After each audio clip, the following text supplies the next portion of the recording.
दोस्तों, जहां चाह वहां राह। जहां आपकी चाहत होती, इच्छा शक्ति होती, वहां रास्ता आप निकाल ही लेते हैं। इस कहावत को असल जिंदगी में जमीन पर लाने वाले एक अधिकारी की आपको कहानी सुना रहा हूं। दैनिक जागरण में एक खबर छपी हुई है विश्व जल दिवस के ऊपर। बुंदेलखंड रीजन के बारे में आप जानते ही होंगे, और बुंदेलखंड का रीजन एक ऐसा क्षेत्र रहा है जहां पानी की बहुत कमी रही है। वो हमेशा जल संकट का सामना करता रहा। बुंदेलखंड में एक कहावत है कि खसम चाहे मर जाए पर गगरी न फूटे हो। इस कहावत से ही आपको यहाँ के जल संकट के बारे में पता चल जाएगा। यानी कि खसम का मतलब होता है पति चाहे मर जाए, गगरी नहीं फूटनी चाहिए। वाटर क्राइसिस इतना ज़्यादा है, और ये वाटर क्राइसिस को वहाँ के लोगों ने अपनी नियति मान लिया। जब आप बांदा क्षेत्र की तरफ जाते हैं तो ये जल संकट बहुत ही सीवियर रहा, और लोगों ने इसको अपने जीवन का हिस्सा मान लिया कि इसी तरह से रहना है। लेकिन हमारे जीवन में कुछ कर्मवीर आते हैं, कुछ ऐसे आते हैं जो हालात को बदलने का साहस रखते हैं। और ऐसे में ही भारतीय प्रशासनिक सेवा यानी IAS ऑफिसर, मैं हीरालाल यादव के बारे में बात कर रहा हूँ, यंग ऑफिसर जिन्होंने यहाँ पहुँचकर यहाँ की परिस्थितियों को बदलने का बीड़ा उठाया। काम बहुत मुश्किल था, लेकिन कहते हैं ना कि जब इरादे बिल्कुल मजबूत लोहे की तरह हों तो मुश्किलें रास्ता दे ही देती हैं। इन्होंने जिलाधीश का यानी कि DM का चार्ज संभालते ही इन्होंने एक मुहिम शुरू की। इन्हें लगा कि इस संकट से यहाँ के लोगों को निकालने के लिए एक बहुत बड़ा जन अभियान शुरू करना है। धीरे धीरे इन्होंने यहाँ की परिस्थितियों का अध्ययन किया तो पता चला कि इस क्षेत्र में पुराने समय में जल संरक्षण की बहुत ही ज़बरदस्त विधियाँ थीं, जो समय के साथ समय के थपेड़ों के बीच में गायब हो गई। और जल प्रबंधन न कर पाने की वजह से यहाँ के लोगों को असहनीय पीड़ा का सामना करना पड़ा। यहाँ की महिलाओं को हर रोज एक मटके पानी के लिए संघर्ष करना पड़ा। फसलें, जानवर, ये वो क्षेत्र हैं जहाँ पर बुरी तरह से तबाही हुई, और सूखे की एक छोटी सी आहट इस क्षेत्र में हजारों मवेशियों की जान ले लेती है। यहाँ की कृषि अर्थव्यवस्था को हमेशा के लिए तबाह कर देती है। संकट बहुत बड़ा था, संसाधन बहुत सीमित थे, और इसमें हमारा एक साहसी युवक, एक साहसी अधिकारी सामने आता है और बीड़ा उठाता है यहाँ के परिवर्तन का। निश्चित रूप से इरादे तो कर लिए, लेकिन संसाधन नहीं थे। और जब संसाधन नहीं होते हैं व्यक्ति के पास, तो वो अपने इरादों, अपनी कल्पनाओं पे रास्ता ढूंढता है। ये बात इस जिलाधिकारी को समझ में आ चुकी थी कि राष्ट्रीय स्तर पर इतना बड़ा फंड नहीं है, हमारे पास इतने संसाधन नहीं है, और इतने लोगों की ज़िंदगी को उबारने का जो बीड़ा लिया है उसको हमें बहुत बड़े स्तर पर सुधारना है। क्या किया जाए?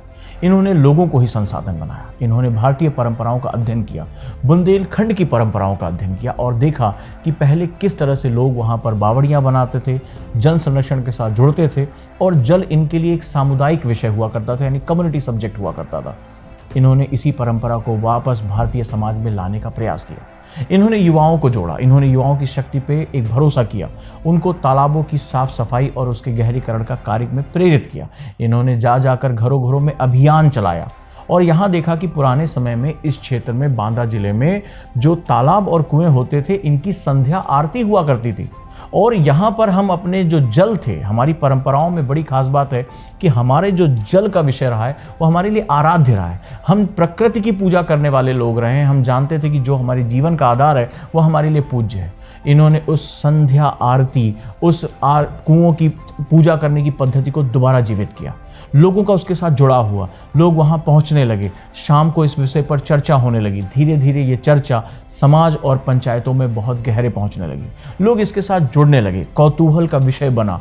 वो यूथ जो सन 2000 के बाद पैदा हुआ था, वो भी इस विषय में जागरूक होने लगा। उसको समझ में आया कि उनके बुजुर्ग क्यों तालाबों और कुओं की पूजा करते थे, जल उनके जीवन में कितना महत्वपूर्ण विषय रखता है। निश्चित रूप से ये चेतना आगे बढ़ने लगी। हीरालाल जी के प्रयासों से लोगों के अंदर जागरूकता आने लगी, लोग समझने लगे, संध्या आरती में चर्चा होने लगी। ये कुछ ऐसा ही था जैसे हमारे आज़ादी के दीवाने शाम को गांव के चौपालों पर भारत की आज़ादी के बारे में बात किया करते थे, भारत माता की बेड़ियों के बारे में बात करते थे। और गांधी का जो सबसे बड़ा योगदान इस देश में रहा है वो जन आंदोलन ही रहा है। समय का चक्र घूमता रहा। हीरालाल जी ने इस प्रयास से प्रोत्साहित होकर धीरे धीरे जल प्रबंधन से जुड़े हुए सामाजिक कार्यकर्ताओं को बुलाना शुरू किया। लोग आने लगे और लोग जल के प्रबंधन को एक दूसरे से बात करने लगे, जल प्रबंधन को समझने लगे और धीरे धीरे ये जल एक अभियान के रूप में आगे बढ़ने लगा। हीरालाल जी भारत की इस महान परंपरा को समझते थे कि ये देश गांधी का है, ये देश सुभाष चंद्र बोस का है, जिन्होंने जनशक्ति का प्रयोग करके अंग्रेजों के खिलाफ इतना बड़ा आंदोलन खड़ा कर दिया। समय का चक्र घूमता रहा और धीरे धीरे जन जागृति लोगों के घर में बातचीत करने का विषय बनने लगी। लोग अपने तालाबों को स्वच्छ रखने लगे। जो गंदगी फेंकी जाती थी, घरों से निकलने वाला गंदा पानी सीधे तालाबों की तरफ मोड़ दिया जाता था, वो अब रोका जाने लगा। लोग संध्या वंदन के समय यहाँ पर आकर जुटने लगे। उन्हें समझ में आया कि ये हमारे पूज्य हैं, हमारे आराध्य हैं और भारतीय परंपराओं की जड़ें इतनी गहरी हैं कि हम अपने पूज्य और आराध्य को कभी गंदा नहीं करते हैं। और वापस उस प्राचीन भारत की एक जागृति यहाँ नजर आती है और धीरे धीरे बांदा में जल स्तर तेजी से बढ़ने लगता है। आगे चलकर नीति आयोग के उपाध्यक्ष राजीव कुमार भी IAS हीरालाल की बहुत प्रशंसा करते हैं, भूरी भूरी प्रशंसा करते हैं और तमाम आर्टिकल में इनके कामों का उल्लेख किया गया है। वहीं एक और महत्वपूर्ण बात, बहुत बड़ा मैसेज है आप लोगों के लिए। जब ये 17 माह के कार्यकाल के बाद इनका जब ट्रांसफर हुआ तो यहाँ के लोग इनके किए गए कार्यों को याद करते हैं, इन्हें एक जल हीरो के रूप में याद करते हैं। वहाँ के खेतों में जो नमी की मात्रा बढ़ी, ग्राउंड वाटर का स्तर जो बढ़ा, और सबसे बड़ी बात है कि जल संरक्षण किसी सरकार या किसी नीति पर आश्रित नहीं हो सकता। ये हमारे और आपके जीवन का विषय है, ये उस गांव, उस समुदाय के लोगों का विषय है। और जब लोगों ने अपने व्यवहार को बदला, जल के महत्व को समझा, संध्या आरती और वंदन शुरू किए, दीप जलाने का कार्यक्रम शुरू हुआ, प्रकाश उत्सव शुरू हुआ, तो धीरे धीरे अब ये आजीवन उनके जीवन का हिस्सा बन गया। वो भूली परंपराएं, जो भारतीय परंपराओं पे धूल की एक परत जम गई थी, वो धूल की परत साफ हुई। लोग अपनी जड़ों की तरफ लौटे और भारत के एक क्षेत्र में जहां पर ये जिलाधिकारी थे, वहां पर एक बहुत बड़ी समस्या का समाधान कर लिया। दोस्तों, हीरालाल जी के जीवन से एक बहुत बड़ी बात समझ में आती है और वो ये है कि भारतीय परंपराएं बहुत समृद्ध हैं। वो ये है कि एक प्रशासनिक अधिकारी अगर भारत को सही तरीके से समझता है, भारत की परंपराओं को सही समझता है, भारत की पद्धतियों को समझता है और वो जब लोगों के जनमानस का सही, उसकी शक्ति का सही प्रयोग करना सीख जाता है, तो भारत की बड़ी से बड़ी समस्याओं का समाधान निकाल सकता है। आप युवा हैं, आने वाले समय में आप भारतीय प्रशासनिक सेवा या भारतीय सिविल सेवा का हिस्सा बनना चाहते हैं, तो आप याद रखिए कि आपके अंदर वो अकूत शक्ति है, आपके अंदर वो राष्ट्रीय चेतना अगर है, तो आप भारत की समस्याओं का न सिर्फ समाधान निकाल सकते हैं, जैसे बांदा के लोग उस अपरिचित डीएम से इतने गहरे से जुड़ गए, इतनी आत्मीयता से जुड़ गए कि आज उनके घरों में, वहां से उनके जाने के बाद भी चर्चा होती है, वो उसका वंदन करते हैं। ये वंदन आपका भी हो सकता है।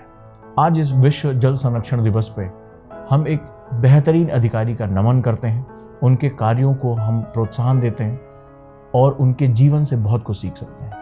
प्रण लीजिए कि आने वाले समय में जब आप अधिकारी बनकर इस देश की सेवा करने उतरेंगे, तो सबसे पहले भारत को समझेंगे, भारत की समस्याओं को भारत के नज़रिए से समझेंगे। और जिस दिन भारत की समस्याओं को आप भारत के नज़रिए से समझना शुरू कर देंगे, उसी दिन समाज में आपके सामने समाधान प्रस्तुत होगा।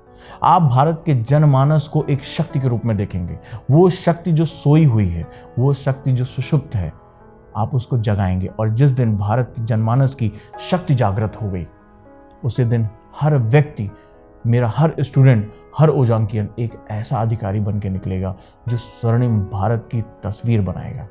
इसी एक उम्मीद के साथ, इसी होप के साथ मैं आप लोगों से विदा लेता हूं।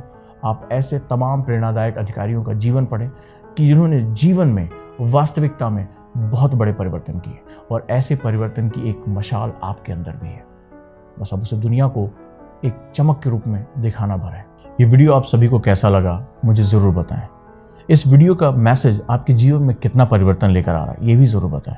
और अगर आपने अपने जीवन में किसी की मदद की है, आपने अपने जीवन में किसी को रास्ता दिखाया है, तो कमेंट बॉक्स में ज़रूर मुझे अपनी कहानी शेयर करें। ये कहानियाँ लोगों तक मैं पहुँचाऊँगा। ये कहानियाँ लोगों को प्रेरित करेंगी कि ढेर सारे हीरोज़ को पैदा करेंगी, और हमारे देश को ऐसे हीरोज़ की बहुत बहुत आवश्यकता है। धन्यवाद।